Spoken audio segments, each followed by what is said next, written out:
Good day everyone. Again, my name is Sir Frankie S. Encargues and we will be having another learning session. It is about installing one bulb controlled in one location and two bulbs controlled in three different locations. So we or you are expecting that I am going to use different switches. But before that, let us enumerate our objective for today. First objective is to identify correctly the actual connection diagram of installing one bulb controlled in one location and two bulbs controlled in three different locations. Second objective is to value the importance of knowing the connections of circuits or the bulbs and switches and its application in a real-life scenario. Third objective is to perform the installation of one bulb controlled in one location and two bulbs controlled in three different locations using an application. So to start, we will be playing an activity. It is entitled Be Like an Engineer. So, I am going to ask you to create an electrical plan which emphasizes the use of three bulbs, one single pole switch, two three-way switches, and one four-way switch. And I already seen some of your outputs. And I am really happy since you were able to follow my instructions. So, moving forward, I have a question to all of you. Why do we need to prepare an electrical plan? Very good. That is an excellent answer.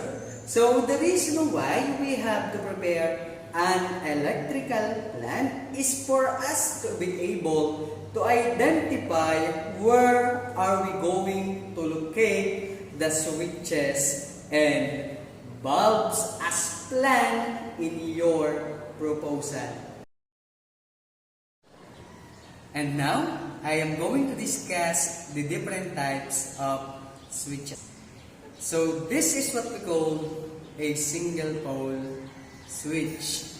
This kind of switch is used to control bulbs or lights in one location only.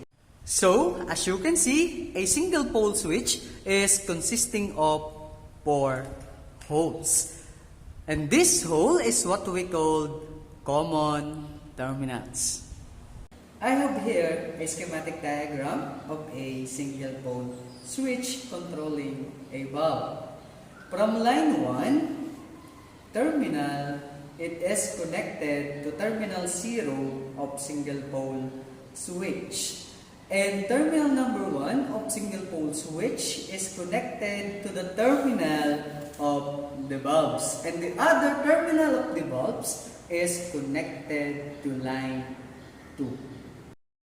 The other type of switch is a three-way switch. A three-way switch cannot function without the other pair. So, a three-way switch is used to control bulbs or lights in two different locations.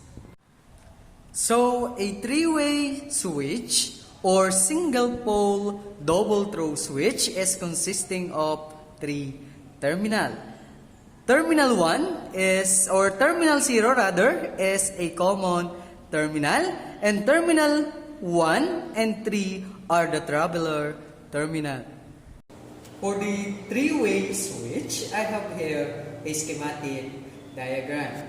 I am going to interpret the schematic diagram So, line 1 is connected to terminal 0 of the first three-way switch. And terminal 1 of three-way switch number 1 is connected to terminal number 1 of three-way switch number 2. Terminal number 3 of three-way switch number 1 is connected to terminal number 3 of the second three-way switch. And the terminal 0 of the second switch is connected to the terminal of bulbs, and the other terminal of bulbs is connected to line 2. The third type or the last type of switch is a four-way switch. Again, it wouldn't function without a pair of three-way switch. This four-way switch is also known as double pole, double throw switch. This kind of switch is used to control bulbs or lights in three different locations. So a four-way switch, or what we call double pole, double throw switch, is consisting of four terminals. Terminal 1 and 3 are the common terminals, and terminal 2 or 4 and 2 are the traveler terminals. For four-way switch, I have here also schematic diagram controlling above. So, line 1 is connected to terminal 0 of the first three-way switch. Then, terminal 1 of the first three-way is connected to terminal 1 of four-way switch. And terminal 3 of the first three-way switch is connected to terminal 3 of four-way switch. Terminal 2 of four-way switch is connected to terminal 1 of the second three-way switch, and terminal 4 of four-way switch is connected to terminal 3 of the second three-way switch. So terminal 0 of the second three-way switch is connected to the terminal of the bulb, and the other terminal of bulb is connected to line 2. So those are the different types of switches. So moving on, I am going to show you how to install one bulb controlled in one location and two bulbs controlled in three different locations together in a circuit. So first procedure is to prepare the necessary tools, materials, and equipment. So I have here different electrical tools, materials, and equipment. First, a combination pliers. I have here a long nose pliers, side cutting pliers or the diagonal pliers, flat heads and Phillips head screw drivers, a holster, a bulb or lamp with lamp holders, one gang plate with cover, three-way switch, a single pole switch, four-way switch, a 30 ampere circuit breaker, a number 14 AWG wire, the gloves, safety goggles, hard hat, safety shoes, and extension. Second, wear the appropriate personal protective equipment. So, I am going to wear my personal protective equipment. First, I am going to wear my safety shoes.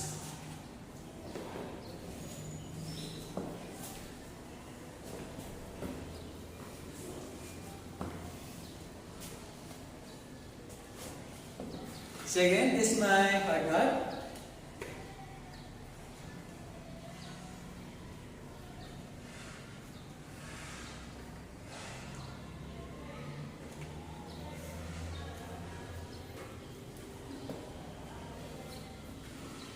Next is my eye protector or safety goggles. And lastly is the gloves. Third procedure is to interpret the wiring diagram. So for us to be able to interpret or to perform the installation correctly, we have to prepare an actual connection diagram and interpret. So the fourth procedure is to measure the length of the conductors that is needed with allowance, which is 6 inches allowance. Fifth procedure is to cut the desired length of conductors. Since we were able to measure the length of the conductor, we had to cut the conductor in their desired length. Sixth procedure is to insert the conductors. So after cutting the desired length of the wire or the conductor, we have to insert the cat wire.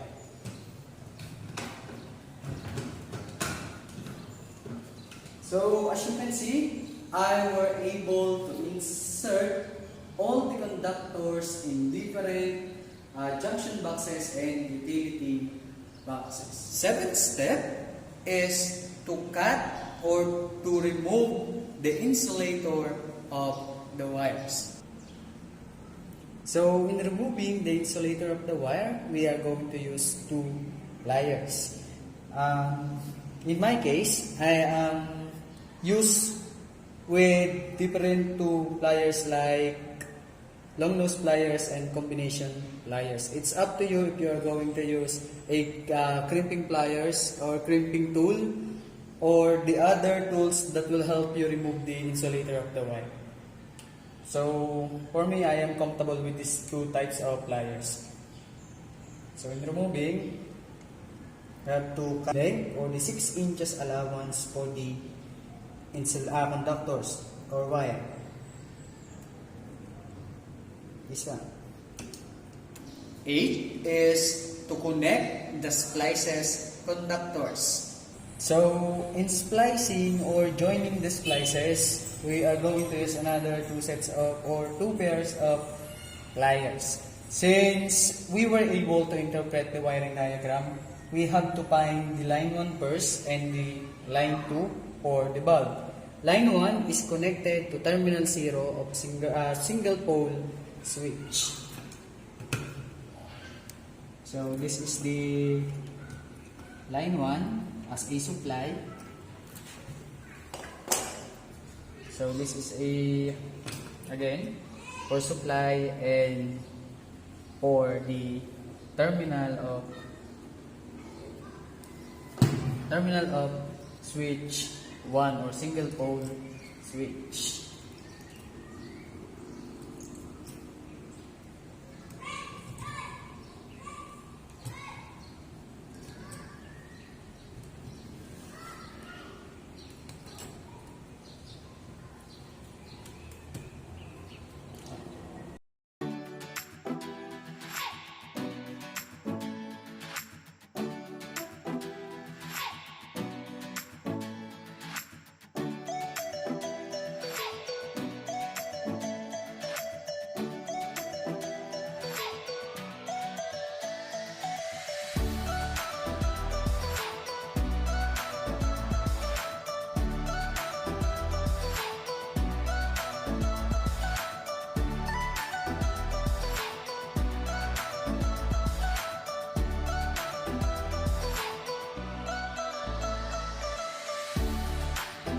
Nine is to attach the lamps or bulbs. So we have to attach the lamp holder. So we are going to use a Phillips head screwdriver.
So we have to attach the bulb or the lamps.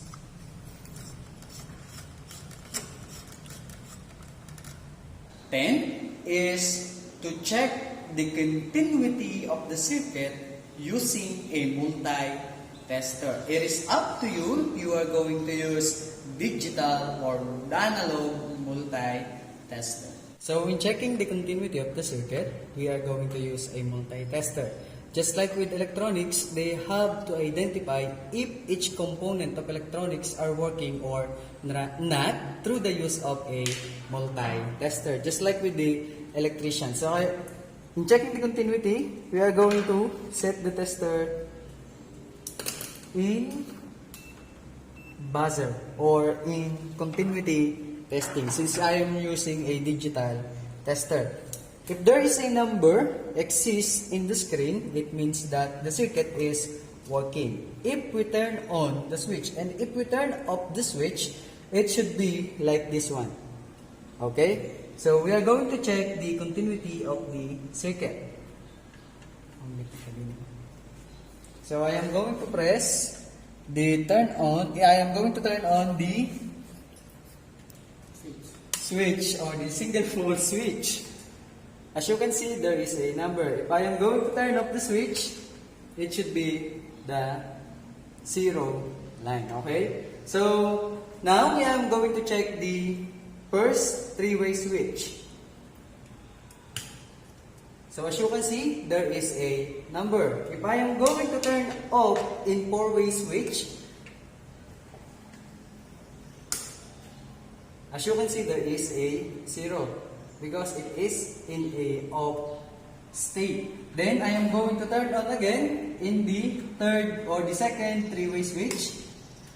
As you can see, there is a number moving in the digital tester. And I am going to turn off again in the four-way switch. As you can see, it is 0. 11. Energize the circuit.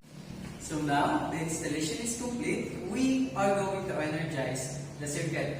We will look for a bulb controlled in one location and two bulbs controlled in three different locations. I've already inserted the main plug in the convenience outlet. Then I am going to turn on the circuit breaker. So, again, let us find out if a bulb control or if we can install a bulb control in one location only. So this bulb should be controlled by this switch. As you can see, it produces lights for the bulbs. Then I am going to turn off at the same location. As you can see, there is no light at all. So second is to check if we installed a two bulbs in three different locations. These two bulbs should produce lights if I am going to turn on in this switch and produces no light, or it should not produce lights if I turn off in this position, and if I am going to turn on in this position, it produces lights. Okay, let's check. So as you can see, it produces lights. I turn on the first switch in the first location. So we will move on in the second location and we will turn it off. The second location, we already turned off the lights. Now, in the third location, we are going to turn on the lights. And again, we are going to turn off the lights in the second location.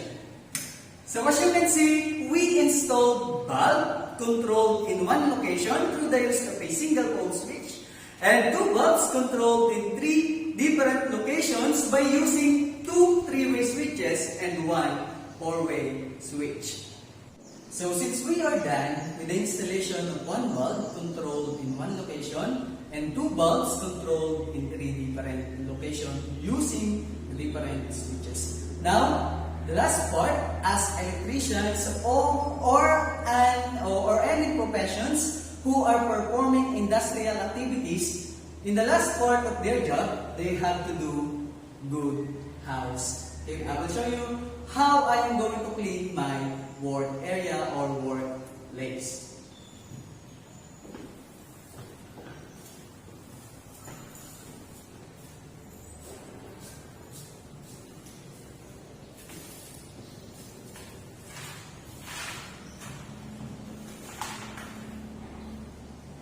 We are done in identifying the different switches and its installation.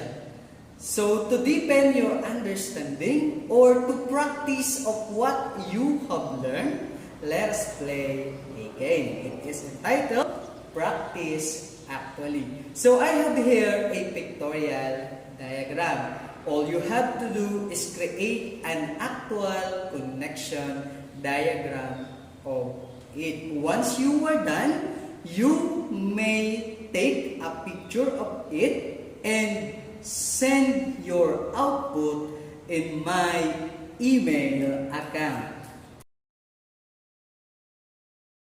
So, to deepen your understanding regarding our topic for today, let us play another game. So, our game is entitled Integrated Application for Lighting.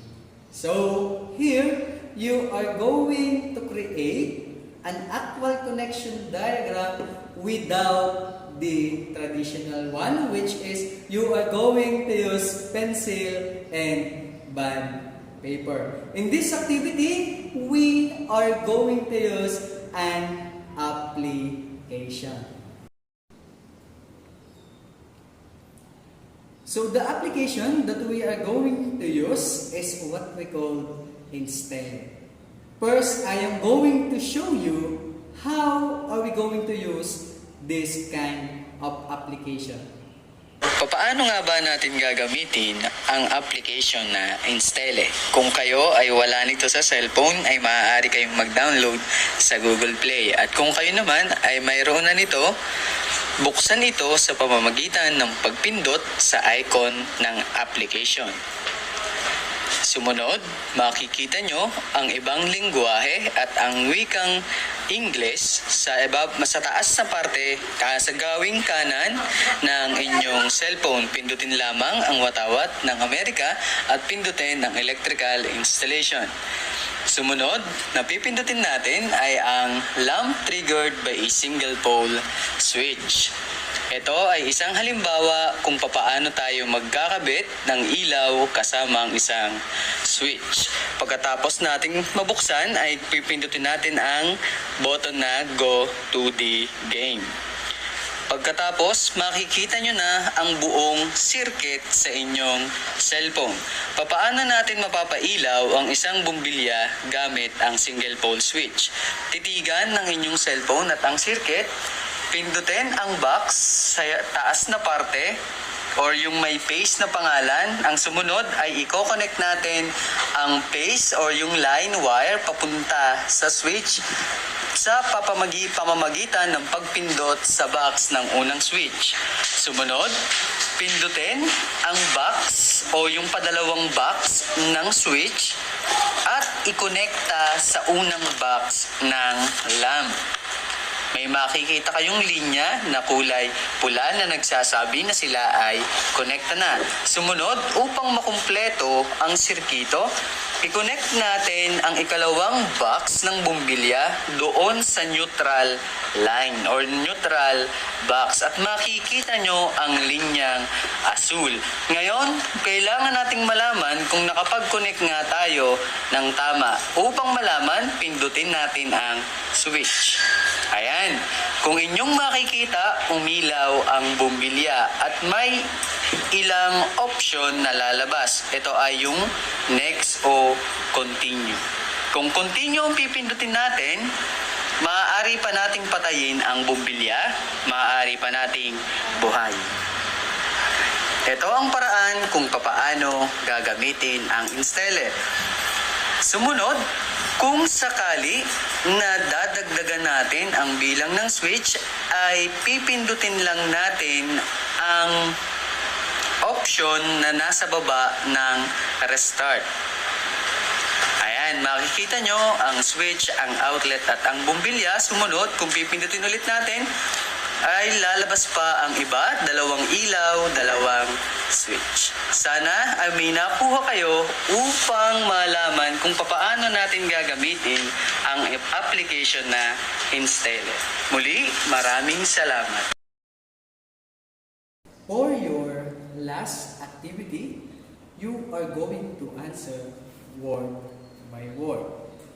You have to explain the function of the different switches using your own words. So, I am expecting that all of you were able to understand our lesson for today. Again, my name is Sir Frankie S. Encargues, and this is the end of our session for today. Goodbye and